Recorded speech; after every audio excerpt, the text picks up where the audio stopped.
Thank you guys for showing up to my classical guitar lecture recital.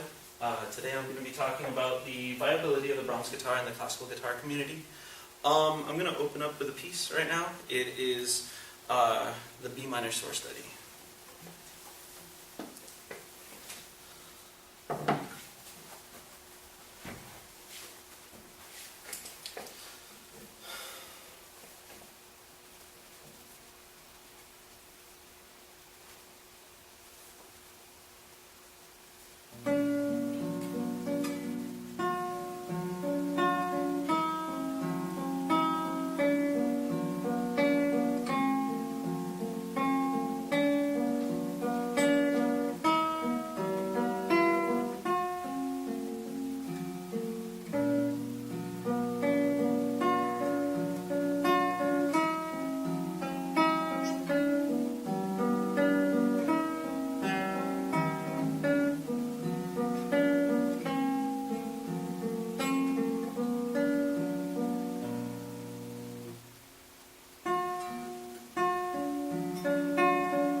So, thank you. So we're going to get into, first of all, the basics of what a Brahms guitar is in order to be able to understand why such an instrument would be viable within the guitar community, analyzing both its benefits as well as its drawbacks in order to come to a proper conclusion. First of all, what is a Brahms guitar? Brahms guitar is also called a cello guitar. Although the term cello guitar is a slightly more broad term, and there are actually cello guitars that are not Brahms guitars. There are types of guitars that have a rounded radius, whereas this guitar is a flat radius, so this bridge would be like this. And you would actually use a bow with it. They're definitely very atypical, but still, this is still considered a type of cello guitar because it plays with an end pin, and you sit with it like a cello. So traditionally, Brahms guitars come with a standard concert classical body. Normal classical guitars will still have the same size of body. In fact, the neck and fretboard isn't that much wider than a normal classical guitar. But there are some interesting changes. So besides the end pin being very different, and it makes my guitar look almost like a weapon, as my teacher would describe it, the strings are multi-scale. And what that means is that every single string has a different scale length. So on my guitar, the scale length at the lowest string, this low A, is 650 millimeters. But by the time you get to the high A, it's only 612. So a considerable difference. They also call it the fan frets, as it says on the PowerPoint. And it helps in multiple ways. It helps the guitar with intonation issues. The strings have to be of a certain length and diameter in order to be able to be tuned up to high pitches, so that they angle the bridge and the nut in such a way so that we can achieve this high of a pitch without having like a tooth floss string that's so incredibly thin that it wouldn't sound good. So that's one of the main reasons, is for the sake of being able to achieve those higher pitches.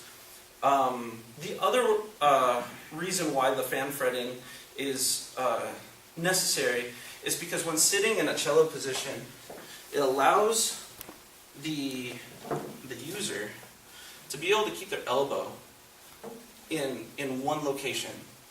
When you play a normal classical guitar with your foot up like this, I'm going to try not to push my leg into the box, but you have to lift your shoulder and your elbow up in order to be parallel to the fret. And here with this classical guitar,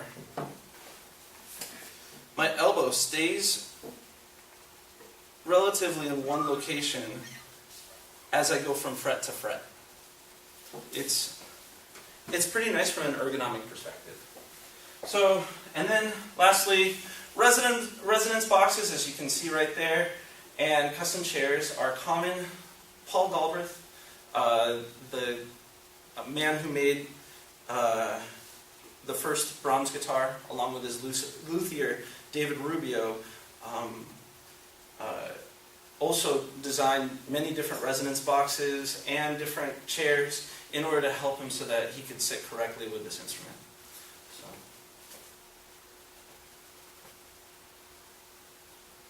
So as you can see here, just as how I played before, a Brahms guitar is played in a normal cello position. The end pin usually rests on some sort of divot, whether it's on a resonance box, or I have this, which is a little more portable. I refer to it as a donut, but there's no like fancy name for it. Only because cellists, they have like a little circle that's called a donut that they keep their end pin in. So it's quite an odd donut. Maybe I should refer to it as a bear claw or something. But the nice part about doing this is that you can turn the guitar if you need to, access certain parts of the fretboard, etc. Notice right here that here's a guy who's playing a Brahms guitar, and I actually have a picture of his guitar in the previous slide. So it has the ability to put an end spike in, but he will go between this position and a typical classical guitar position, depending on how he feels. Yeah, so.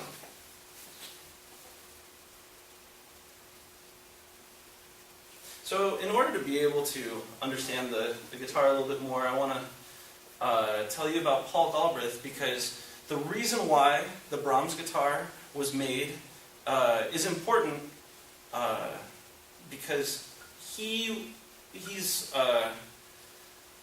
a world-renowned, high-level classical musician that went through a lot of frustrations and was encumbered by the limitations of the classical guitar, and so he tried to pursue avenues to fix those issues in an engineering way, rather than having to compensate with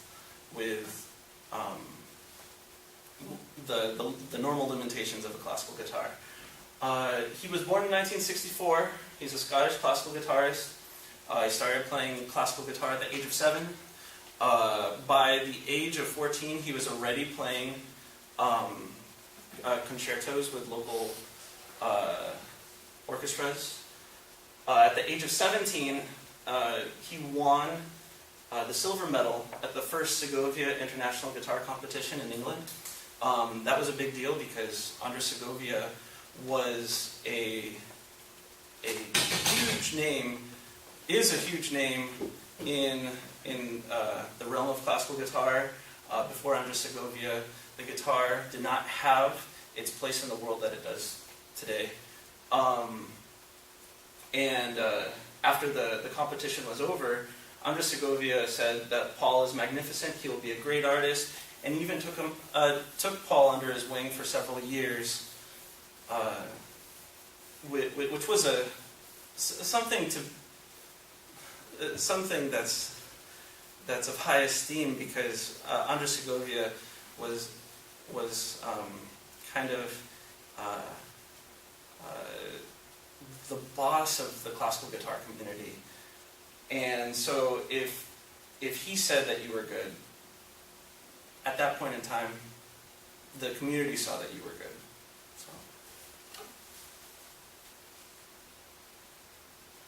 So after that, a year after that, he went to the Royal Northern College of Music, where he studied with Greek pianist and conductor George Hadjinikos. And Hadjinikos was very influential in Paul Galbraith's life. He was describing a lot of his philosophy and the imagery that he would have in his head of how to play music on the piano, and Paul was trying to translate that to guitar. And one of the things that George was talking about is that in music, the essential thing is not merely the quality of sound per se, but what comes before, the movement which gives the rise to sound. It's like in sports, it isn't just the ball itself that's the focal point, but more importantly, the direction you want it to go in. Paul was looking for an avenue by which he could move his arms more. With a typical guitar setup, when you sit, part of the problem is that you have to partially support the guitar a little bit with the left hand. A lot of it does come from the right hand as well, but the right hand is also encumbered as well because it has to hold the guitar down right here, causing a encumbrance, and you're not able to move your arm fully. So Paul was trying to figure out ways to get his arms to move more, and he would start to sit in weird positions, starting with sitting cross-legged on the floor with no shoes on. He would play like this at concerts, trying to be able to get into that mode that George Hadjinikos was talking about, where he could move his right and left hand a little bit more fluidly. The legs are holding the guitar up, so his left arm is able to play with a little bit less stress, and the right arm is also a little bit more freed. But there was a problem with this as well. He was talking with a guitarist by the name of Sergio Abreu, and Abreu was looking at how Paul was playing and decided that there were several things that were extremely wrong with it, because now he's dampening the instrument by holding it between his thighs, causing the instrument to actually be significantly quieter. And so, not to mention that the right arm was still kind of resting on the guitar. So Paul kept trying to pursue a different approach in order to ascertain a better way to facilitate good arm movement without dampening the guitar. And so he met with a gentleman by the name of David Rubio. And David Rubio, and he talked back and forth for many days, trying to consider what approach he should take. David Rubio being a master luthier that had made not only guitars, but violins, lutes, all sorts of period instruments of the Renaissance and Baroque eras, he recalled an instrument that he saw in a book called the orpharion. And the orpharion is a very strange-looking instrument with the body kind of wiggly and kind of in a triangular fashion, but it had fan frets like this, and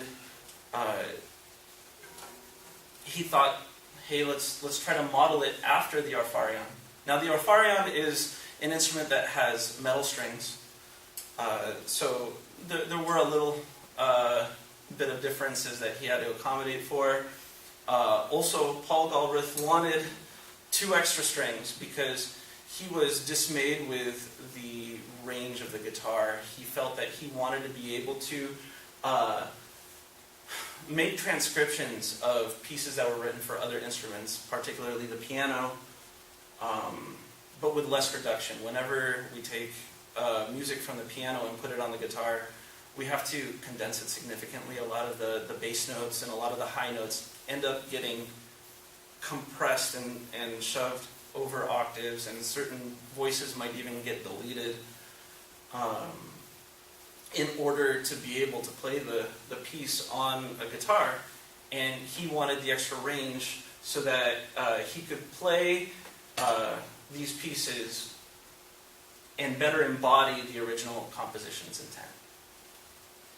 So, and that's why he looked towards making a guitar that would have an extra low string below the low 6, and an extra high string above the high 6, above the normal 6. So, yep.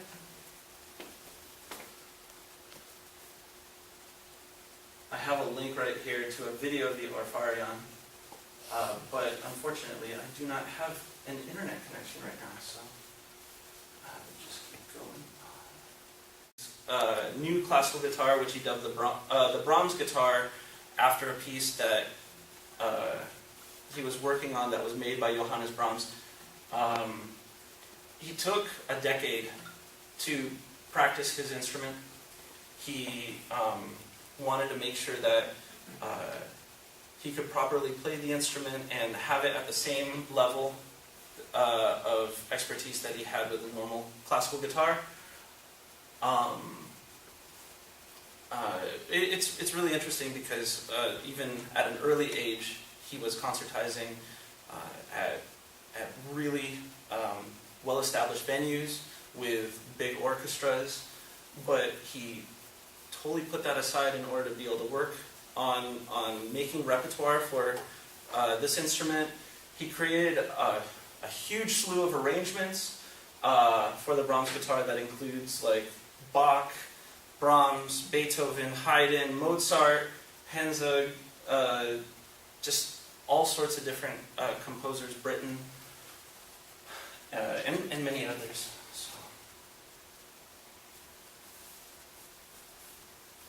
So I'll just say, why did I pursue this instrument? Firstly, I had back problems from playing normal classical guitar, the asymmetry of the instrument. Some people can handle. My back was not doing too well. Even just lifting my leg as I did earlier in order to play the guitar, it kind of made me feel some pain. And so looking for a way to play the guitar that would allow my body to be a bit more symmetrical as I played the instrument was important to me. Classical guitars don't really get played with straps, and so I wanted to look for a different approach that would better suit my body and the ergonomics I needed in order to be able to facilitate music. Upon hearing Paul Galbraith when I was at Fullerton Junior College, I was shocked that he could get such a broad sound. I didn't know he was playing on an 8-string at the time, but hearing it was so excellent and so wonderful that I needed to find out more about how this guy played. It didn't even really come from the back problem issue. It came from a want to emulate that sound. I already had been listening to a bunch of other musicians that had been playing guitars that had extra strings, a bunch of metal bands that had 8 strings. I was listening to Steve Vai, who was a 7-string guitarist, and I really love that extra low-end range and resonance that those guitars could achieve that the normal 6-string could not. So I went for it. I worked really hard, sold a bunch of stuff, and was able to purchase this guitar. And endeavored to learn it and master it since. So I'm going to tell you a little bit about the other benefits and drawbacks of this instrument, and then I'll play for you a little bit. The other benefits that this guitar confers to a guitarist that has jumped from normal classical guitar playing over to Brahms guitar playing is there's a huge range. The normal guitar range goes only as low as E, although you can down-tune that down to D and maybe even slightly lower. But the range of the guitar is definitely fickle when dealing with the ranges of a piano and trying to make arrangements and transcriptions. So the low A, which is a 5th down from the E, helps to bring out an extra amount of range that can help with playing pieces in without having to change keys. That is a technique that is common to guitar transcriptions. The high A goes all the way up to a high E, but this high E is not very useful. It doesn't really sound good on the instrument, and so generally I don't foresee a whole lot of use coming from playing at that high register. But I'm sure I might use it at least once or twice in my life. The timbre of the instrument is really interesting because the guitar has what's called a 0 fret. As you can see right here, normally guitars just have what's called the nut. It's this white, either plastic or bone piece at the top of the fretboard, where the strings resonate from. But the strings actually resonate from a 0 fret, and the nice thing about that is that it makes the guitar's sound similar to when you fret on the fretboard. So, with a normal guitar, I unfortunately do not have a normal classical anymore, but with a normal guitar, playing an open string and playing a note that's pitched up the fretboard, they have a slightly different color that this avoids. Now everything is uniform across the fretboard. It does make guitars sound a little less guitaristic, but the benefit is that when you're playing lines that end up using the open strings, it doesn't end up cutting into a different color and making it sound obtuse. So, I gotta definitely pick up the pace. So, other benefits include the guitar facilitates ease in passages with huge jumps. Instead of having to jump up the fretboard, I can go over an extra string. This high D, which is on the 10th fret of the guitar, is nice and easy to get to even from first position because it's right here on the 5th fret. So I don't have to leave a position as often as I would on a normal classical guitar. Fretting and vibrato depends more on gravity than just pinching against the back of the neck. When you play in the cello position, you can let your arm pull into the guitar using gravity, and it helps with holding down the frets without having as much stress of clenching onto your guitar. As I said before, the left elbow and shoulder doesn't have to extend to keep the arm parallel to the guitar like with a normal classical guitar.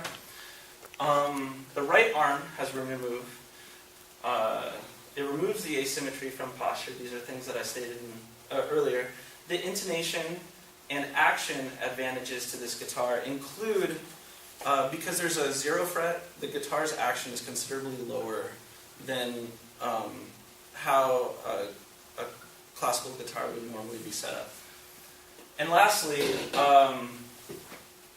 the normal 6-string guitar range is still easy to access.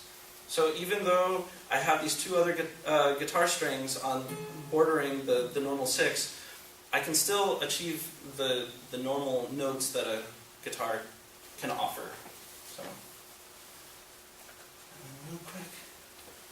So, drawbacks. Some guitar techniques are made a bit more difficult, including palm muting, dampening extra strings, and rasgueado. Palm muting, I have to now reach a bit low in order to be able to play notes that would normally be a little bit easier to play in a normal guitar position. Damping extra strings is a bit more difficult because you have to make sure that sympathetic vibration doesn't occur. And rasgueado, that's a technique that is common in flamenco, where you strum the guitar strings like that, and because of the extra strings, you have to mute those strings in order to be able to play. Anyway, so other drawbacks include the lack of literature. There isn't very many books published for this guitar. The nail shape, common to classical guitars, has to change in order to be able to play at this new position. The Brahms guitar is less portable than a traditional guitar. And although it's not a true drawback, there are new techniques that have to be considered, such as turning the guitar at the end pin. So, with that said, I want to show you 6 etudes. Although, because of time, I might have to play a little bit less. But I'm going to be playing 6 etudes by Leo Brouwer. And these are very guitaristic etudes, and the reason why I'm playing these pieces is in order to show that even though I'm playing a completely different type of guitar, I can still achieve the same sounds as a normal guitar. So.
final thoughts, changing to the Brahms guitar was a huge endeavor, and it was filled with a lot of different problems that I had to deal with, but it is one that still feels like the right decision.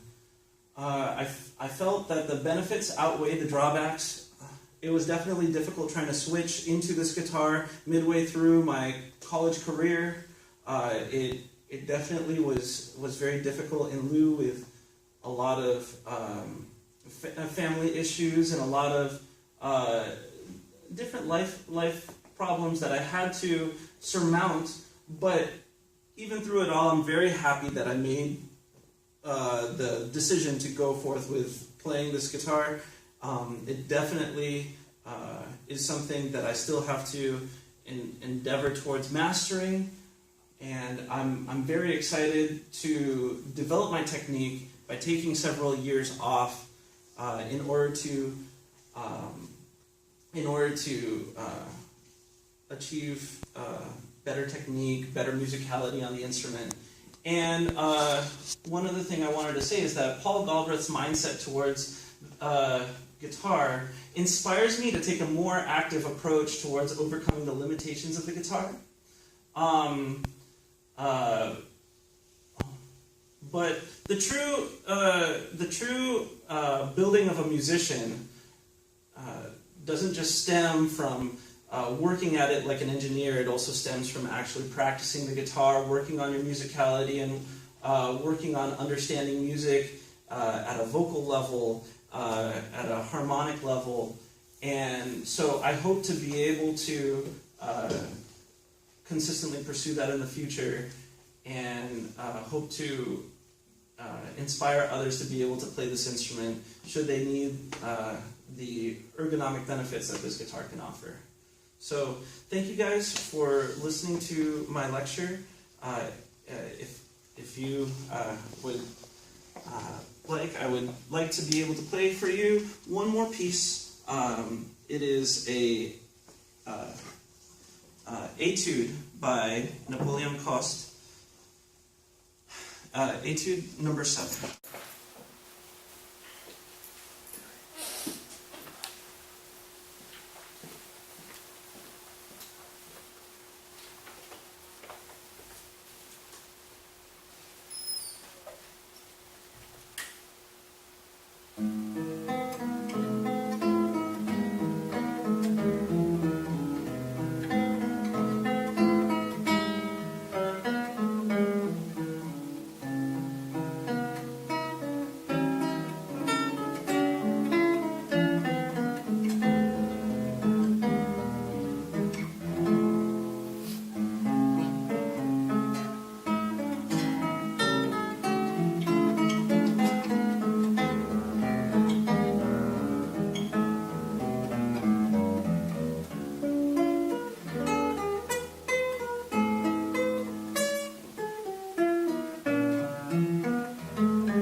for showing.